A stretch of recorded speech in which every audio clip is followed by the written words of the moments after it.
Imagine being like the most recognizable human being on the entire planet. Right. Like you have millions of people screaming your name. They're fainting in the streets just to get a glimpse of you. Crying just to touch your hand. Exactly. Crying, fainting, the whole thing. But inside your own mind, you are entirely alone. Yeah. Just a terrified, isolated child hiding in a locked, dark basement. It's a haunting image. It really is.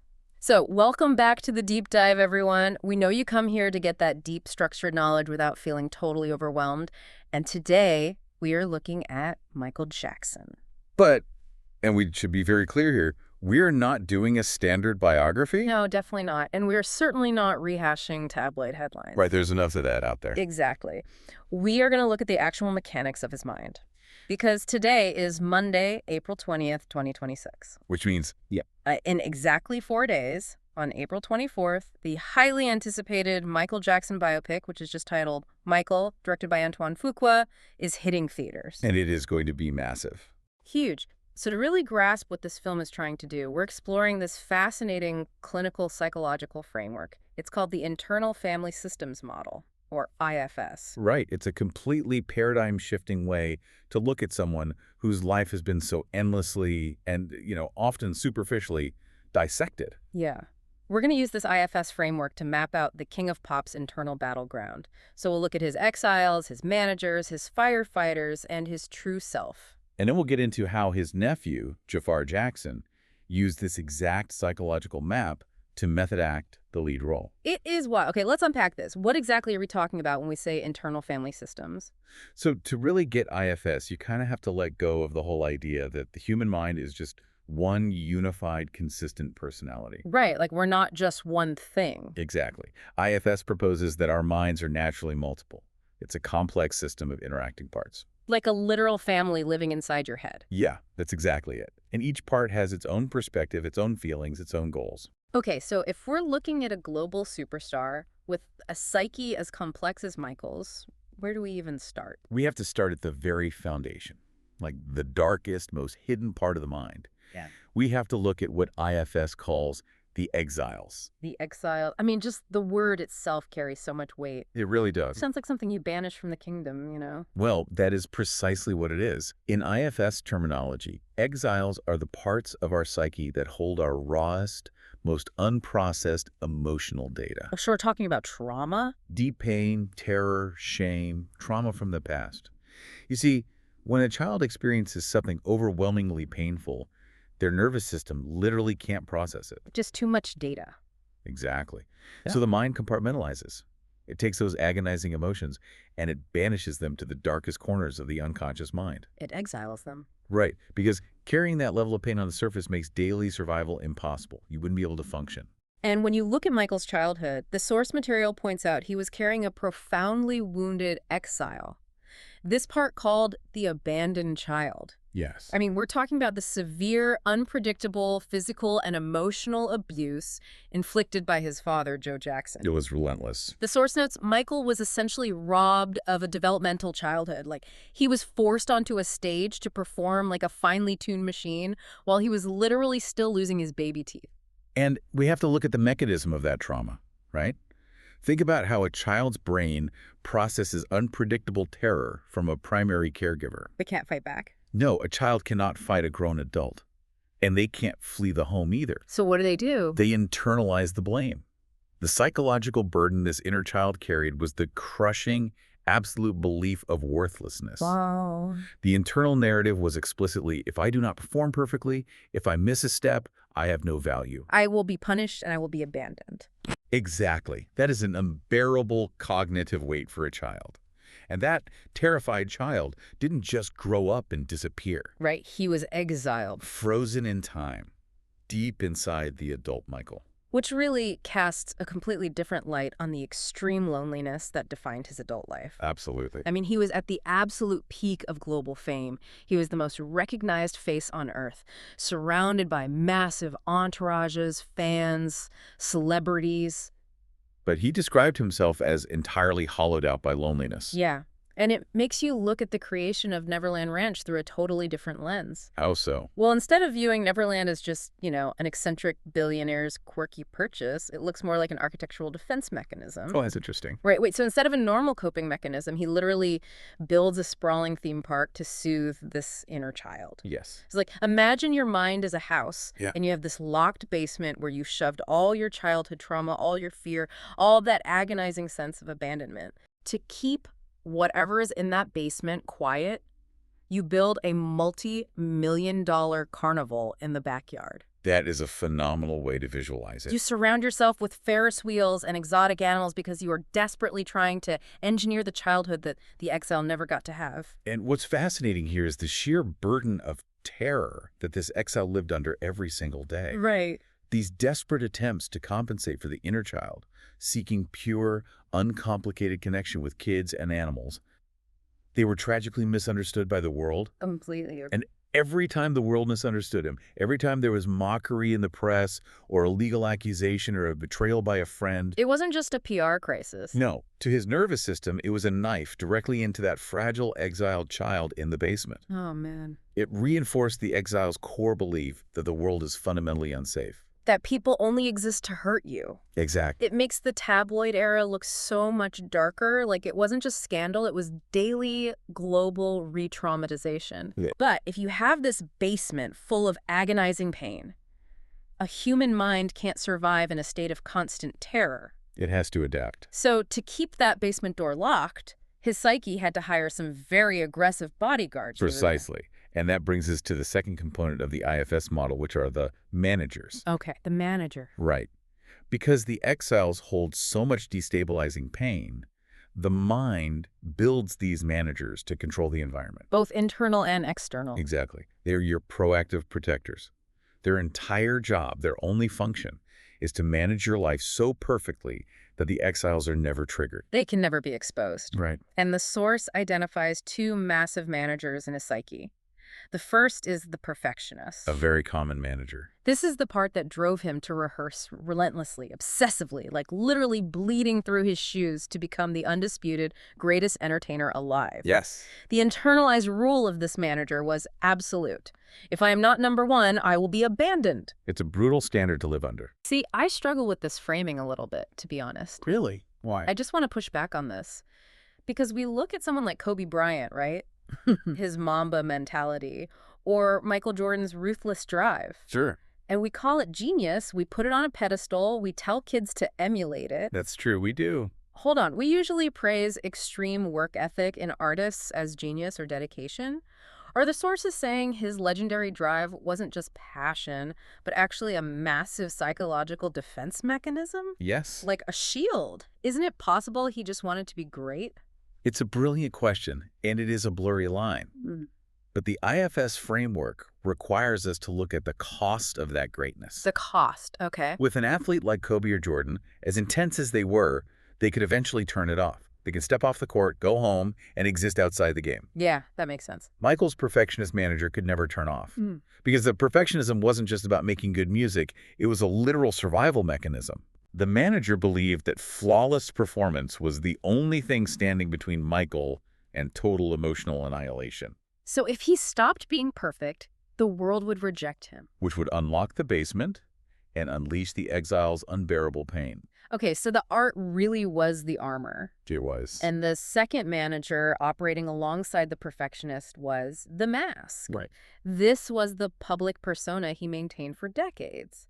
The gentle, soft-spoken, shy, yet incredibly powerful figure. The mask is fascinating because of how it functions socially.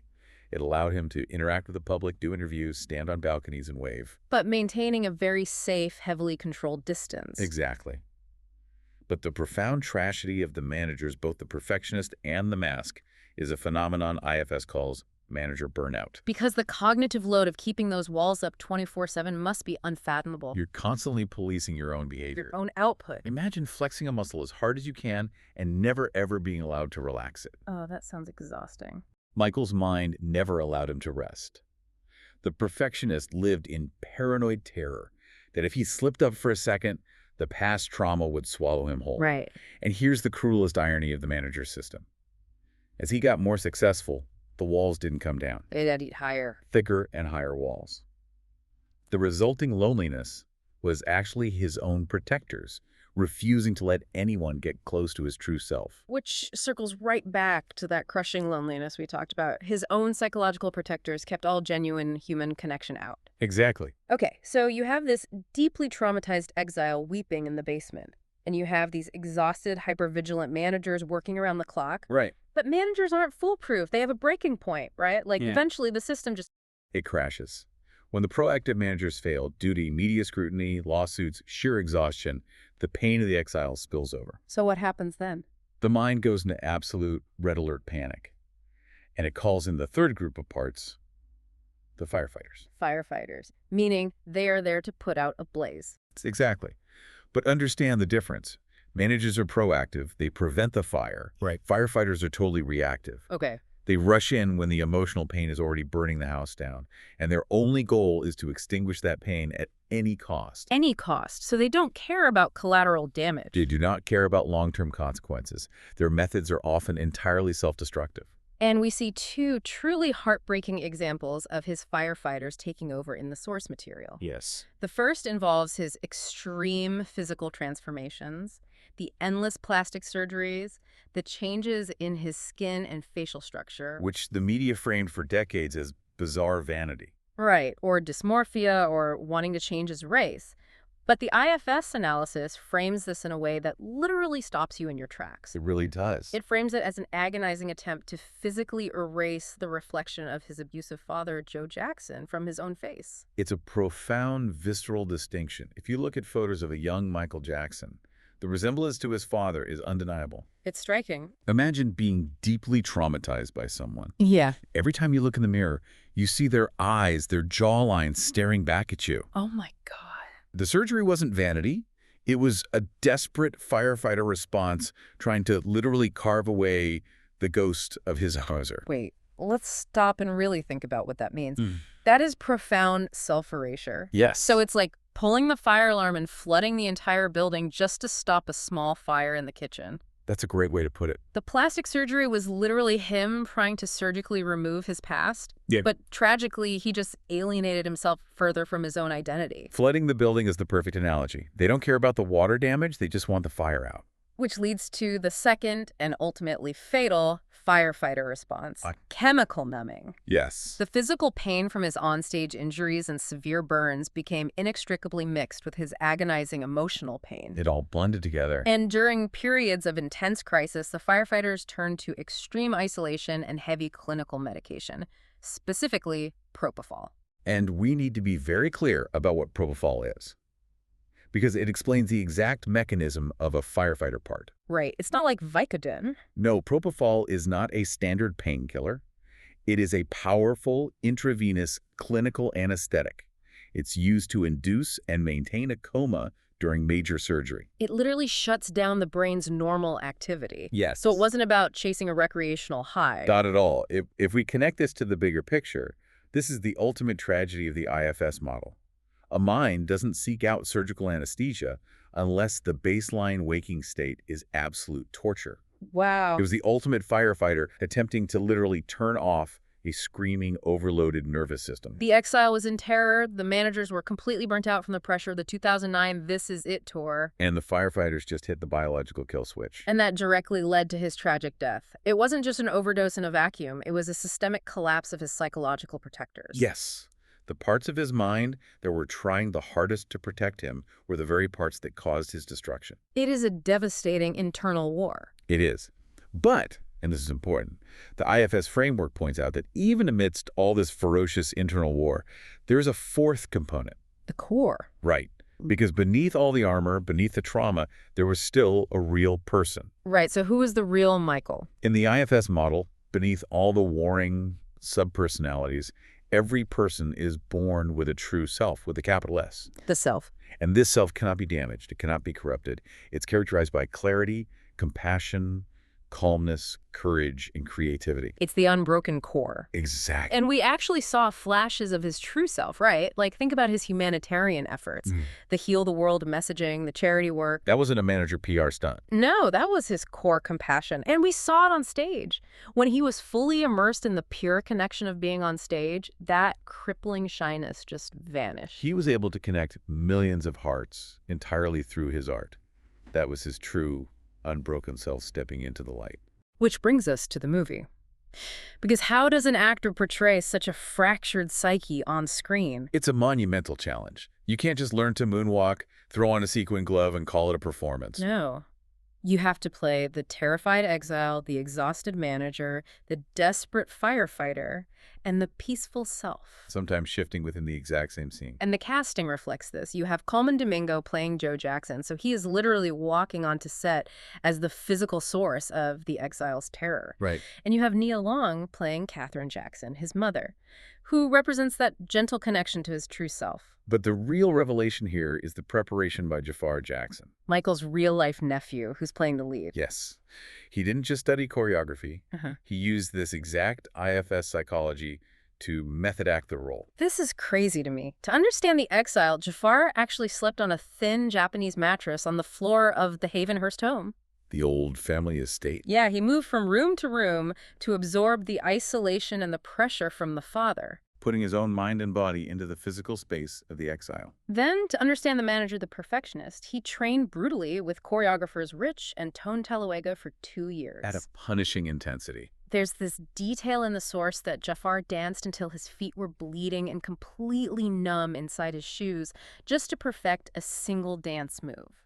Mirroring the perfectionist's burden. Yeah. Pushing past the biological breaking point. And finally, to find the true self, he ignored the flashy concert footage. He studied rare, unreleased, candid videos on YouTube. Studying his natural speaking voice, his unmasked humanity. Because that's how you capture the self. Here's where it gets really interesting. Okay. Katherine Jackson, Michael's mother, watched Jafar's audition, and her reaction was simply, "That's Michael." Wow. Jafar wasn't just doing an impersonation, he was method acting the entire IFS psychology. Which is why this film's success relies entirely on showing this silent, ferocious internal war, not just recreating famous music videos. Right. So for you listening right now, what does this all mean? Because our goal is always to bring this back to your life. Exactly. The beauty of applying this IFS model is that it strips away the tabloid sensationalism and replaces it with profound empathy. It holds up a mirror to us. Because you, listening to this, you have exiles too. We all do. You have managers. You have firefighters. The next time you find yourself working to the point of exhaustion or reacting extremely to criticism, take a step back. Ask yourself, which part of me is driving right now? Is it a manager terrified of failure?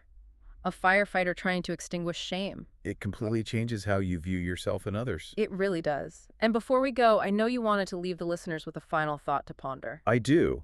Building on the clinical analysis we've explored today, think about the very concept of legacy. Okay. If some of the greatest artistic and professional triumphs in human history are driven by managers desperately trying to protect traumatized exile. Is extreme, world-changing greatness inherently tied to unhealed trauma? Exactly. Or is it possible to achieve that level of monumental impact purely from a place of a healed, peaceful self? Wow.